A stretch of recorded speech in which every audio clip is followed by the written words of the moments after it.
Hi hi හැමෝම හොඳින් ඇති කියලා හිතනවා. හැමෝම දන්න හැමෝම හදලා තියෙන ඩෙසර්ට් එකක් තමයි අද මමත් හදන්න යන්නේ. හැබැයි මේක හදන්නේ මං හදන විදිහට. එහෙනම් අපි බලමු මේක හදාගන්න කොහොමද කියලා. ඉතින් මේකට ඕන කරනවා හකුරු, පොල් කිරි, ඊට අමතරව වැනිලා, බිත්තර 5ක් මං ගත්තා මෙතන, කජු, කරදමුංගු, කරාබුනිටි, කුරුඳු එක පොඩි ප්‍රමාණයක් කරන් තියෙනවා, සාදික්ක තියෙනවා නම්. ඉතින් මේ ඉන්ග්‍රීඩියන්ට්ස් ටික කිව්ව ගමන් කට්ටිය දන්නවා මේ මොනවද හදන්න යන්නේ කියලා. මෙන්න මේ වගේ හකුරු බෑයක් තමයි මං ගත්තේ. මෙතන 250ක් වගේ තමයි තියෙන්නේ. ළමයි මේක මාර හරිම අමාරු වුණා මේක කපා ගන්න. මේක හකුරුද මන්දන මාර හයියයි. මේක ඇත්තටම ඇත්ත හකුරු එකක්ද කියන එක මට පොඩි ඩවුට් එකක් ආවා. ඉතින් මම පුළුවන් ප්‍රමාණයක් කපාගෙන මෙන්න මේ පොට් එකට කපාගත්ත ටිකයි කපාගෙන නැති හකුරු බෑයත් මම දාගන්නවා. මම ඇත්තටම ඇත්ත විදිහ තමයි මෙතන පෙන්නන්නේ. ඊපස්සේ ලිප ස්විච් ඔන් කරගෙන මං දැන් මේ පේනවනේ දිය වෙලා නැති බෑය බොහොම අමාරුවෙන් මිලිලීටර 100ක් විතර වතුර ප්‍රමාණයක් මෙන්න මේ වගේ ටික ටික ගොඩක් නෙමේ අවශ්‍ය ප්‍රමාණවලට එකතු කරගෙන මම මෙන්න මේක දිය කරගන්න try කරගත්ත ඉස්සෙල්ලාම. ඇත්තටම මට ආපු ඩවුට් එකක් තමයි මේ බෑයෙන් මේක හදාගන්න පුළුවන් වෙයිද කියලා. මොකද මට ඒ වෙලාවේ තිබෙත් නෑ හකුරු. මේක ඇත්තට හම්බෙච්ච එකක්. මට ඇත්තටම ඩවුට්ෆුල් මේක රියල් හකුරු එකක්ද කියන එක. ඉතින් මේ විදිහට මම ෆුල් ට්‍රයි එකක් දීලා මේක කොහොම හරි ට්‍රයි කළා මම දිය කර ගත්තා. ඉතින් ඔන්න දිය කරගත්තට පස්සේ ඔන්න ඕක තමයි පදම. දැන් තෙක් වැඩිනේ. ඉතින් මේ තෙක් එක ආවට පස්සේ තමයි ඉතුරු වතුර ටික මම එකතු කරගත්තේ ඩිසෝල් කරගන්න. ඉතින් මේ විදිහට ඊට පස්සේ කරදමුංගු, කරාබුනැටි, කුරුඳු එක පොඩි ප්‍රමාණයක් අරගෙන මම මේ විදිහට චොප් කරගෙන ඒකත් මේකට එකතු කරගන්න. දැන් නම් ඔයගොල්ලෝ දන්නවා මම මොකද්ද හදන්න යන්නේ කියලා නම නොකියුවට. ඒ තමයි ඉතින් වටලප්පන්. දන්නවනේ මේ උත්සව මාසේ සහ ඉස්සරහට එන උත්සවවලදී උනත් ඕනම අවස්ථාවක අපිට ඉක්මනින් හදාගන්න පුළුවන් ඩෙසර්ට් එකක් කිව්වනම් හරි ඉන්ග්‍රීඩියන්ට්ස් අඩුවෙන් හදාගන්න පුළුවන්. මං ගාව නම් ඇත්තටම සාදික්ක තිබ්බේ නැහැ. දාන්න ඕනේ මේකට. නමුත් මට එකතු කරගන්න බැරි වුණා. ඊට පස්සේ උකු පොල් කිරි මං එකතු කරගන්න මෙන්න මේ විදිහට. මං කිව්වනේ එක එක්කෙන හදන විදිය වෙනස් කියලා. සමහර අය කැරමල් ලයිස් කරගන්න සීනි ටිකක් කලින් පොඩ්ඩක් දිය කරගන්නවා. නමුත් මං ඒව කරේ නැහැ. මම හකුරු එකෙන්ම කරනවා කියලා හිතපු නිසා මම හකුරු ඊට පස්සේ වතුර කුරුඳු පොත්තු කරාබුනැටි ඔය විදිහට මම එකතු කරගත්ත පොල් කිරි ඔන්න ඔය ටික දාලා එකතු කරලා කලවම් කරගත්තා. කරදමුංගු, කරාබුනැටි, වතුර, පොල් කිරි ඔය ටික දාලා එකතු කරලා මේක හොඳට මික්ස් කරලා මෙන්න මේ විදිහට නිවෙන්න තියලා බිත්තර ටික වෙනම බෝල් එකක මම මික්ස් කරගන්නවා. මම 5යි ගත්තේ. සාමාන්‍ය ප්‍රමාණික වටලප්පමක් තමයි මට හදන්න ඕන උනේ. ඒ නිසා බිත්තර 5යි මම ගන්නෙ. මේ විදිහට බිත්තර ටිකත් වෙන් කරගෙන ඒක හොඳට කලවම් කරගන්න. හොඳට මික්ස් කරගන්න ඕන.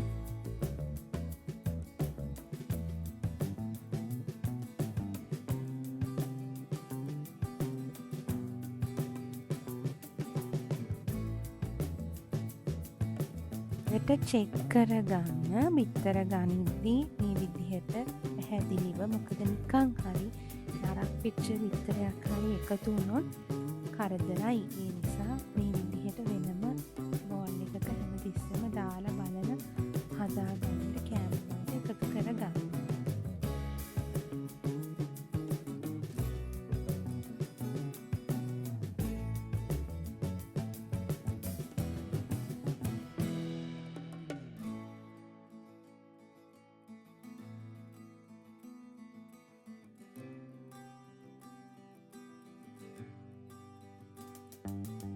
දැන්නම් හරි 5x ටික මෙන්න මේ විදිහට විස් කර ගන්න. හොඳින් විස් කරගෙන මෙන්න මේ ප්‍රමාණයට එනකම් හොඳට විස් කර ගන්න. විනාඩි ඇත්තටම 5ක්වත් හොඳට ගහන්න. හොඳට කලවම් කර ගන්න. ඊට පස්සේ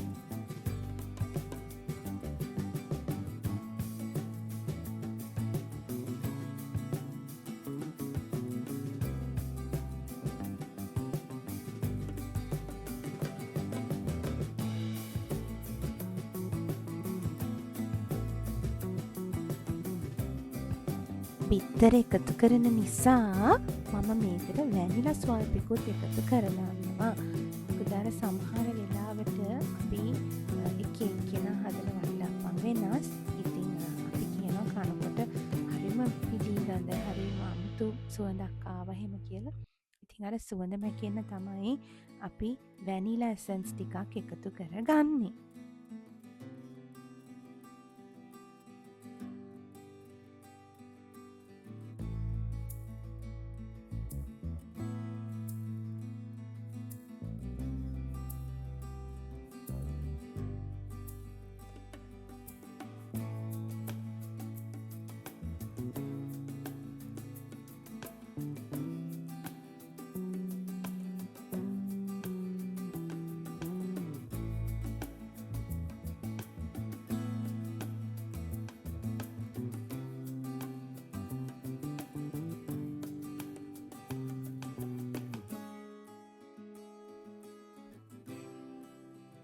ඉතින් මේ විදිහට වැනිලා ටිකත් එකතු කරලා විස් කරගෙන ඉවර වෙලා අපි චූටි පෙනීරයක් අරගෙන ස්ටේනර් එකක් අරගෙන ඒකට එකතු කරගන්නවා වටලප්පම් එකට යන බේසික්ම ඉන්ග්‍රීඩියන්ස් ටික. මෙන්න මේ විදිහට හොඳට පෙරා ගන්නවා. එතකොට අර දිය වෙලා නැති හකුරු, කරදමුංගු, කරාබු නැටි, සාදිකා එක්ස්ට්‍රා තියෙන ඔක්කොම ස්පයිසස් ටික ඒකට අපිට පෙරා ගන්න පුළුවන්. ඉතින් මෙන්න මේ විදිහට හොඳින් මේ බෝල් එකට මේක එකතු කරලා බිත්තරයි ඒ හකුරු මිශ්‍රණය හොඳින් කලවම් කරගන්න එක තමයි ඊළඟ වැඩේ. අපි බලමු ඒක කරන්න කොහොමද කියලා.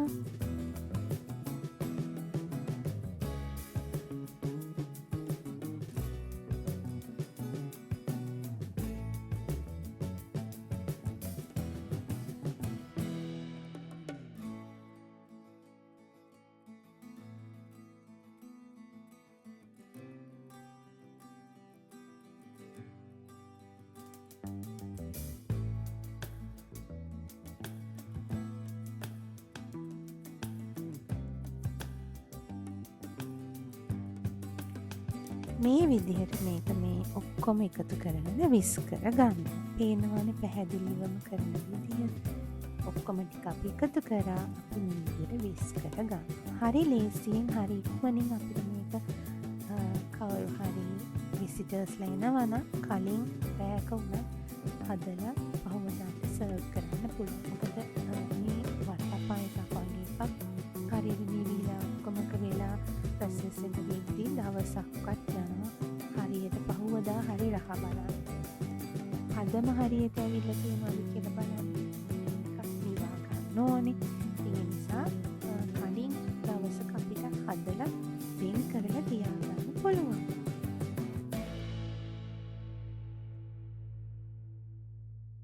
ඊට පස්සේ මම මේ වගේ පයිරෙක්ස් ඩිෂ් එකක් අරගෙන ඒකට තමයි මම මේක එකතු කරගන්නේ.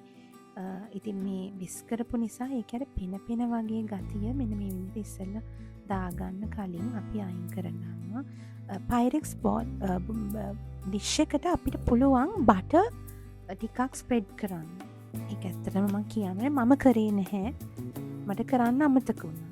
මොකද මම මේක මේකෙම තියලා ඒ විදිහටම සර්ව් කරන නිසා මම ඒ ඩිෂ් එකේම එහෙමම තිබ්බා.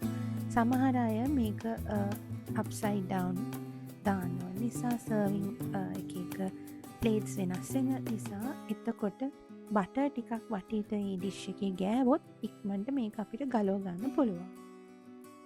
ඉතින් මම මේ විදිහට මේක පෝ කරලා ඉවර වෙලා මේක මම බේක් කරගන්න තමයි යන්න.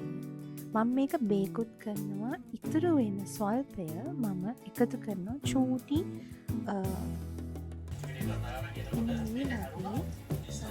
අතුරු පසගන්න ස්මෝල් ඩිෂ් එකකට දාලා බලනවා. ඒක මම කරන්නේ ලිපේ ස්ටීම් කරලා බලනවා. මේ විදිහටම මම බලනවා. මොකද කට්ටිය ස්ටීමුත් කරනවානේ. ඉතින් මම ඒ දෙකම ඔයගලන්ට කරන විදිහ පෙන්නනවා. මම කරන විදිහ.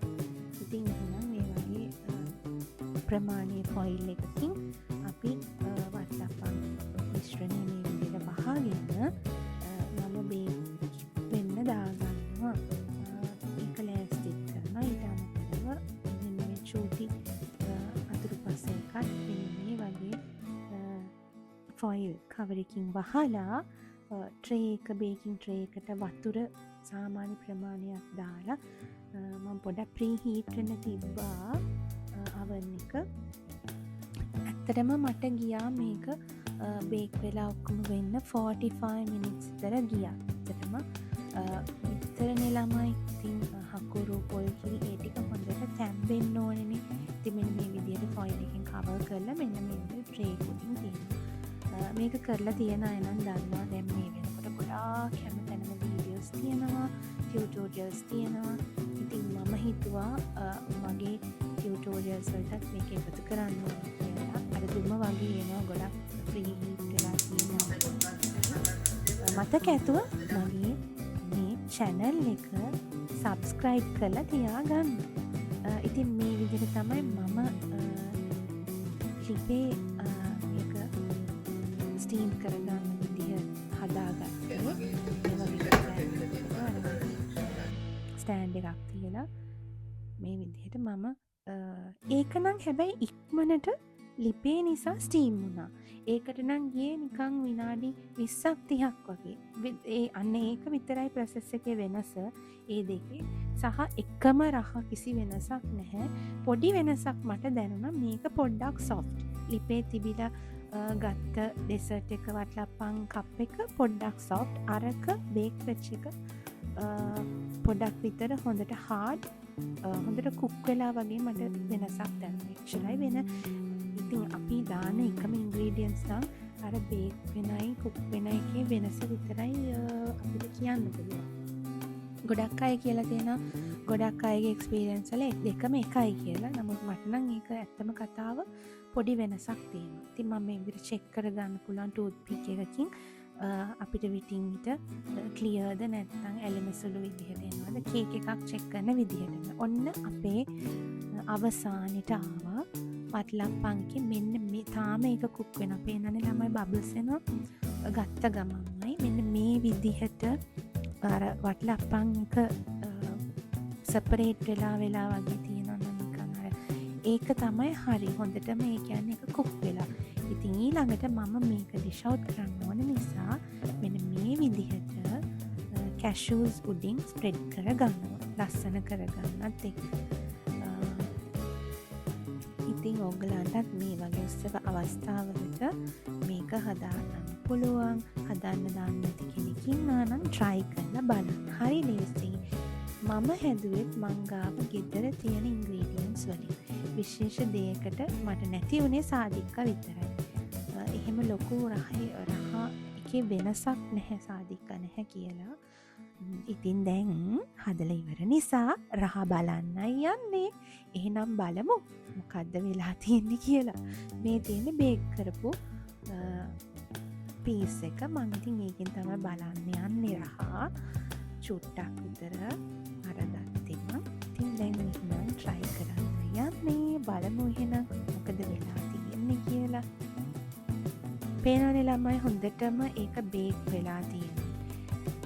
ඒක බේක් වෙලා තියෙන කියන්නේ හොඳට කුක් වෙලා තියෙන්නේ කියලා කියන්නේ මම අර ඒකේ බබල්ස් ඇවිල්ලා සෙපරේට් වෙලා තියෙනවා. පේනවනේ. එහෙනම් අහගෙන බලාගෙන හිටපු හැමෝටම thank you. මං ගිහින් එන්නම්.